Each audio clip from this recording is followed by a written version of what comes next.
now rocking with the best. Debates get hot, boy, I am so many fresh. I talk cash money like I'm Birdman. Tackle topic straight on, no swerving. All facts is what I'm serving. No one's better or more deserving than me. I bring that heat like Miami on a whole nother level like I'm Otani. I prove points by helping you visualize, using data that's analyzed by eagle eyes. Get your mind right and act like you know. You are now tuned into the Real Untouchable podcast.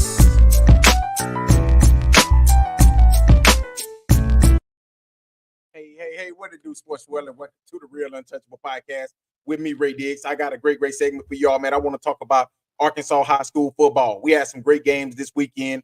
We had Bryant going down there to Little Rock to face Little Rock Parkview. We also had Warren and Elkins out of 4A going head-to-head. It was a hell of a game. Well, somewhat a hell of a game. But the game that I want to talk about was the battle for the number one in the state of Arkansas between Bryant Hornets and the Little Rock Parkview Patriots. Before I get started, man, make sure y'all hit the like button, the subscribe button, and also the share button. And make sure y'all give me your feedback on what you all think about this segment. All right. But hey, let's go ahead and jump into this thing, man. Yeah, we had a hell of a game. We had a hell of a week of football. We had Bryant, Little Rock Parkview, Warren, Elkins. But I want to talk about Bryant and Little Rock Parkview and why I feel that this right here probably was the best thing that could happen to the Little Rock Parkview Patriots, because I honestly feel like this team felt that they could not be beaten. And what Bryant did, Bryant really came in and pretty much dominated them from the beginning. They punished them. They was more physical than them. And if you don't know Little Rock Parkview, a lot of Little Rock Parkview top players plays both ways. Bryant used that to their advantage. What they did was they basically ran it down their throat. They threw it.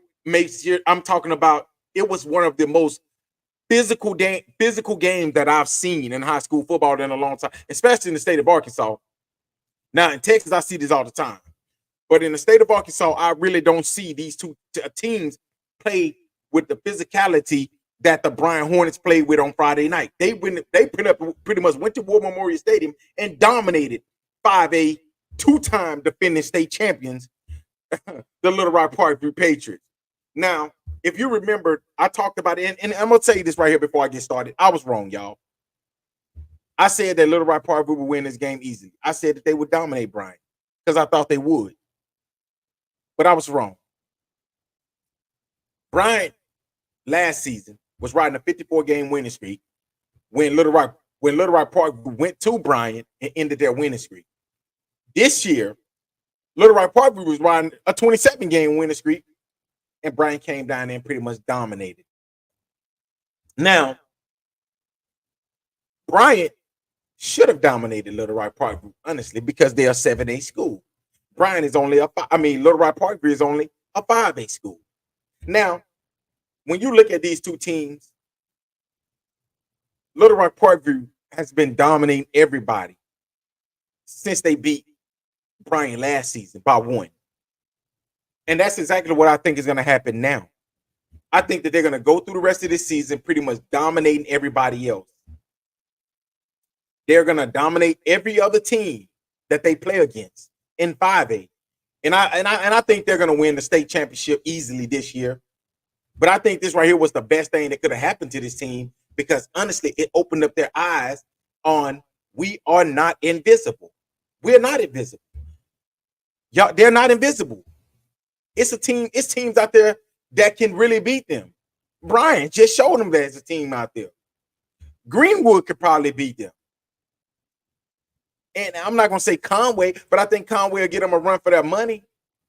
But Little Rock Parkview is breaking in a brand new quarterback. And honestly, I feel like I think Parkview quarterback played horrible this weekend. But all their stars played horrible. I think Montario Eston, he was probably the better of all of them. But he dropped passes as well. Cameron Settle had a bad game. Amarion Robinson had a bad game. Murphy, bad game. But that happens in football. You have 27 straight games where you are the better team. sometimes you can get complacent. And I said this right at the beginning of the year. I said only one thing that can beat this Little Rock Parkview team is complacency themselves. That's the only thing. And I still say that. I didn't see it. I didn't see the passion, the dominance that I'm used to seeing out of Little Rock Parkview in their last game. I'm used to seeing them go out there on the field and pretty much dominating team, leaving no doubt. But I'm going to tell y'all, I said this right here in the last episode. I did not like what I saw against Marmel. I said I didn't like what I see. I didn't like what I saw against Marmel because, honestly, they was barely beating Marmel at halftime. They ended up pulling away 51-0 or 51-6 to end the game. But in the beginning, it was really a close game, like 16-6. And y'all probably saying, man, that ain't a close game. It's a close game from what they've been doing to everybody else. But I think that they'll get back on track. I looked at their schedule. They don't have nobody else on their schedule really that can really stop them. Maybe Camden Fairview at the end of the season. That's about it. I see this team dominating the rest of the way out. Now, Bryant, on the other hand, they still got to play Fayetteville, Conway. They still got to hit Pulaski Academy. They still got a very hard, tough schedule ahead of them. But it was a nice thing to see two of the top teams play in the state of Arkansas this weekend. It was really a hell of a game. I thought it would be much closer. Bryant winning 30-10. I didn't expect for it'd be a 20-point win.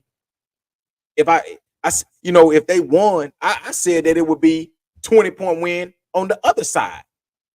But I was wrong. And I admit that. I was wrong.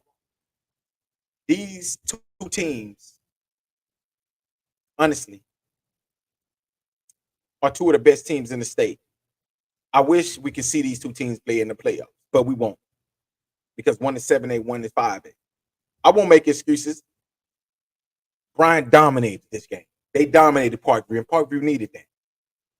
But I'm going to say this. I expect for Parkview to come, and I expect for them to dominate the rest of the way. And the only way they don't do it is to complacency get in the way. But knowing their head coach, knowing their mentality of their team, I don't think that's going to happen. I think that they're going to go, and I think they're going to keep dominating. This right here, and then I did not know that it was raining. It was wet, but that ain't no excuse. But I have seen teams that's dominated everybody come out there in the rain and not look so good. And I'm going to tell y'all one team before I let you go. I remember when Hardin Academy was one of the most dominating teams in 4A. And they came out there against, I think it was Malvern in the state championship game and got ran over by Malvern star running back that year. They came back the next year and pretty much demolished them on a dry field. See, when you're a team that throw a lot, it can be challenging. But I'm not going to use that. Bryant, they came in there, they was more physical, they was the better team. And they pretty much showed it in a 30-10 beatdown of Little Rock Parkview. I still like Little Rock Parkview. I still think they're one of the better teams in the state of Arkansas. If not, I'm going to put them up there at the top, at least a top 3 team. Now, with the beating that they took, I'm going to put them as the number 3 team because I'll put Bryant, maybe Bryant or Greenwood, number 1. Either 1 and 2, and then Little Rock Parkview right after them. But I also want to talk about another game in 4A. I want to talk about Warren, the Lumberjacks.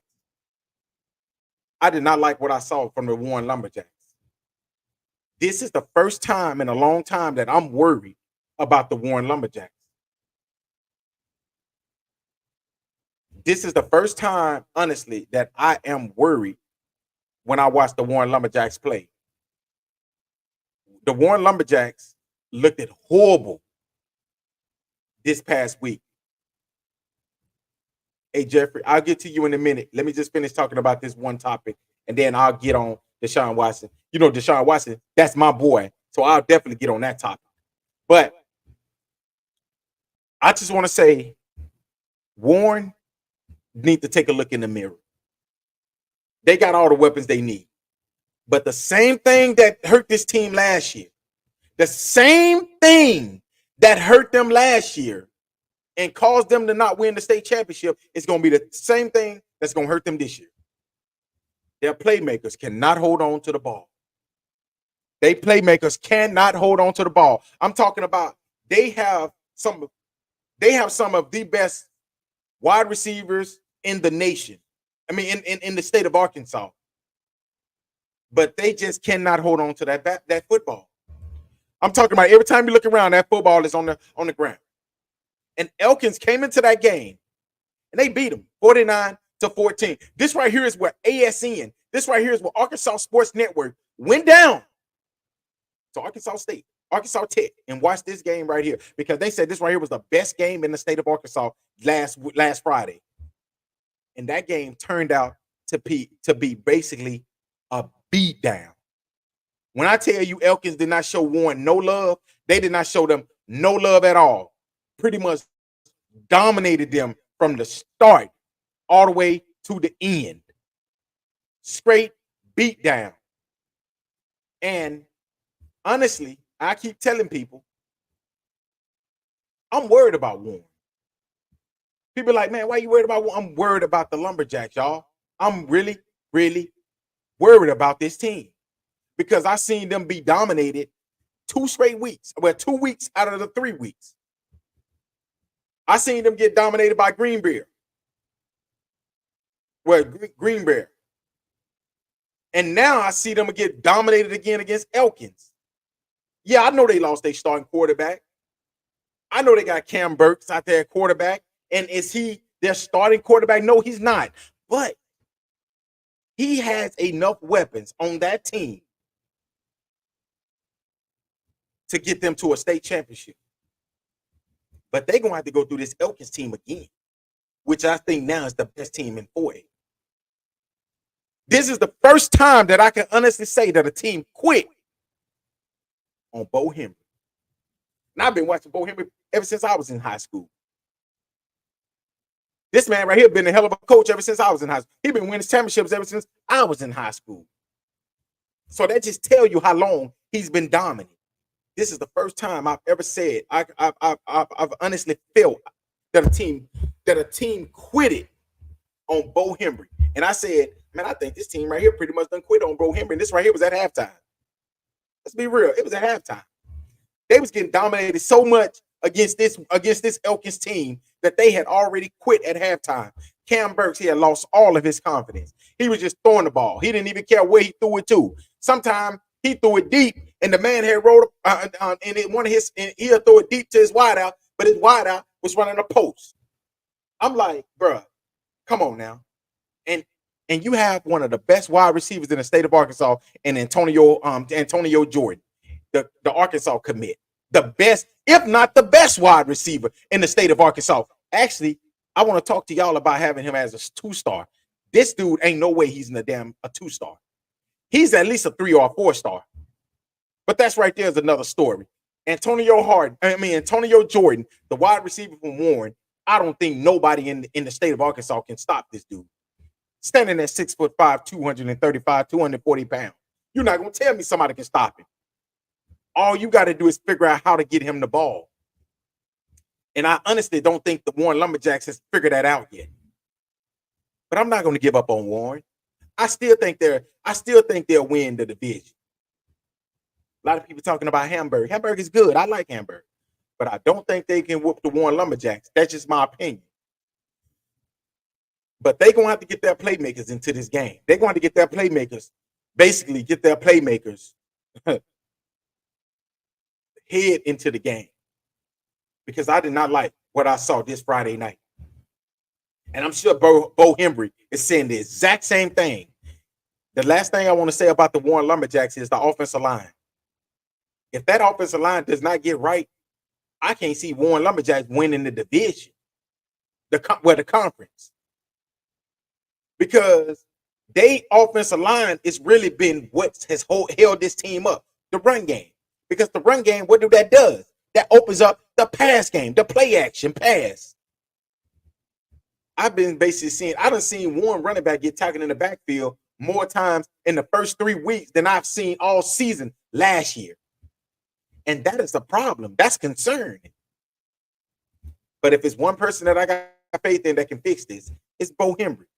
I think Bo will figure it out. I think he'll fix this issue. But he better fix it quick. Even though I said this right here to somebody a few days ago. I said Warren had one of the hardest schedules to start off than anybody. And I still mean that. They did. They had one of the hardest schedules. They played against 6A, a 6A school. Actually, the 6A school, 5A school that they played against is in the top 10. And then you come back and you play against, basically, they say, the media said that Elkins was the number 1 team, and they came out there and played like the number 1 team in 4A. So you played against a top 10 5A school, and then you play against the number 1 school in 4A. So that's a hard schedule. Now you got your ass beat the second game, against Elkins. You played Greenboro good. You could have won that game, but turnovers was the biggest issue. You try to run a jet sweep, you throw the ball. What do the number 3 Cam Davis? What do Cam Davis do? What Cam Davis always do, and I love Cam Davis. Everybody that know me know. Everybody that know me know. I love Cam Davis, but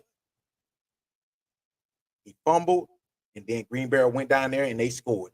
I said, when that game, one thing I saw how this game right here was going. I said, you know what? If whoever have the ball last, they're gonna win the game. Now, Jeffrey, man, this right here ain't no college football, man. This right here is Arkansas high school football, man. That's what I'm talking about. Okay, so Jeffrey said that he's a Browns fan and he hate how the fan base act like Deshaun Watson had one good game. That's everything is forgiven. We can't forget the man's going to get suspended. Listen, I'm a Deshaun Watson fan. I'm gonna be honest with you. I think it's a bunch of bullshit that Deshaun Watson is going through. I didn't want to discuss it on here, but I'm gonna discuss it one time. I think it's BS that what he's going through. You pretty much suspended the man already. Now you're thinking about suspending him again on the exact same thing. Now I'm gonna do a podcast, Jeffrey, and I'm gonna show you, and I'm gonna explain to you, and I'm gonna break this whole thing down to you how I feel that lawyer that's going up against Deshaun Watson right now, he just wants a name. He was wrong. If they had a video of Deshaun Watson, why they just not showing it to the NFL? Why didn't they had this? Why didn't they bring this forward? And why didn't they bring this video forward to the police? Why you bringing it to the NFL? Is this a criminal charge, or you just want money? And that's exactly what I think this lawyer wants. This lawyer for Deshaun Watson situation only wants money. He don't give a damn about these women. He care about getting his name out here and getting money. He wants Deshaun Watson, which if you wanted Deshaun Watson so bad, why don't y'all try to get criminal charges against him? And why do you just continue to take money from him? Make it make sense to me. But hey, man, y'all let me know what y'all think about Arkansas high school football. Actually, let me know what y'all think about this Elkins beatdown of Warren. Let me know about the Bryant beatdown of Little Rock Parkview. Hey, let me know what y'all think about this segment. Let me know a little bit about the Deshaun Watson situation, how y'all feel about that. All right, but until next time, hey, make sure y'all be safe out there. Have a great Tuesday and have a great weekend, y'all. I mean, a great week, y'all. Peace.